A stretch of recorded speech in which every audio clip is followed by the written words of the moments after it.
The next day, when I moved into my new house and told them I'd stop paying the bills, they turned pale because he said it loud enough for the entire table to hear. The clinking of forks stopped.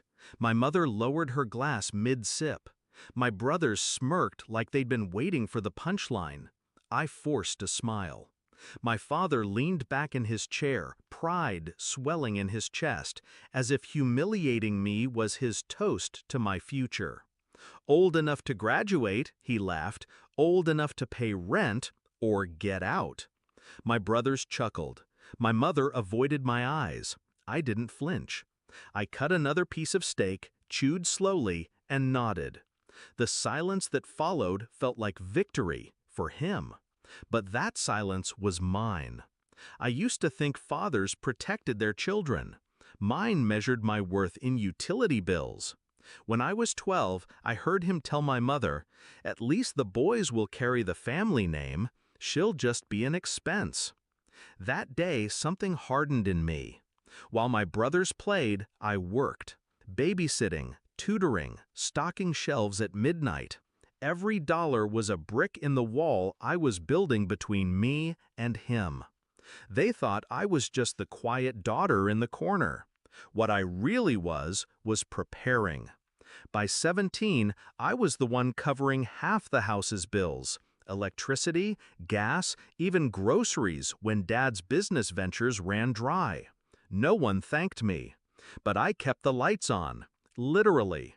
When I walked across that stage at graduation, diploma in hand, I didn't feel pride. I felt release. Because behind the smiles, I'd already signed papers no one knew about. The next morning, while my father drank coffee at the chipped kitchen table, I loaded the last box into my car. He didn't even look up. "You'll be back when rent's due," he muttered. I almost laughed. The truth was simple. Every bill, every service, every account in that house was under my name. The internet, the water, the electricity, even the streaming services my brothers wasted hours on. I wasn't just paying, I was the owner. The day I moved into my new house, a house I bought in cash from the savings they never knew I had, I made 3 phone calls. One to the electric company, one to the gas supplier, one to the bank. Service terminated. Automatic payments canceled. I didn't shout, I didn't slam doors, I just withdrew. That evening, I stopped by the old house, keys still in my pocket. My family sat around the living room, shadows flickering across their faces. The power had been cut an hour earlier. My brothers were fanning themselves in the humid air, phones already dead. My mother stared at the dark TV like it had betrayed her. Dad barked at me the second I walked in. "Fix it! Call the company! Pay the damn bill!" I set my keys on the table. Calm. "No." His face reddened. "What do you mean, no?" I met his eyes for the first time that night. "I mean, I won't be paying anything anymore. It's not my house, not my responsibility. I've moved out." Silence. Heavy, suffocating. Then my youngest nephew, sitting on the floor with his half-charged tablet, gasped. "Mom, Aunt Sarah's on Forbes."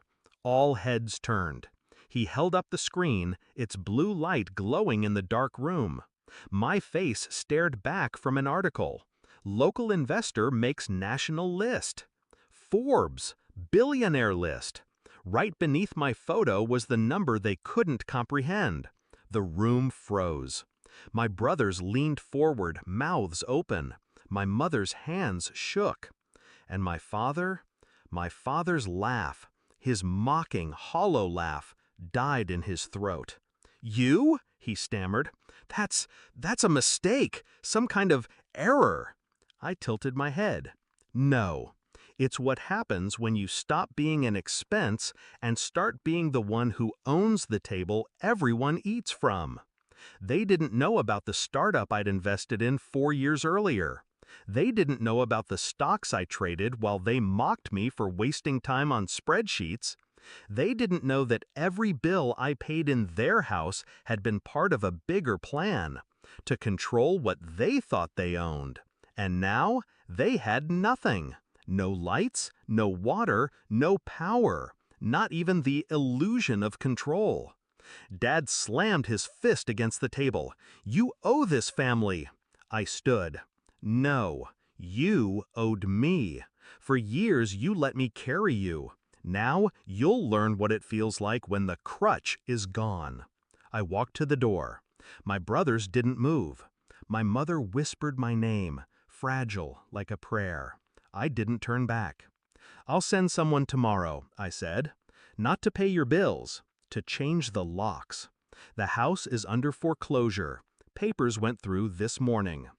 The sound of his breath catching, that was the sweetest gift he'd ever given me. Outside, the night was quiet. My car waited, engine humming softly. I didn't cry. I didn't smile. I just drove away, the glow of my new house on the horizon. Freedom in the shape of bricks I'd bought with my own hands.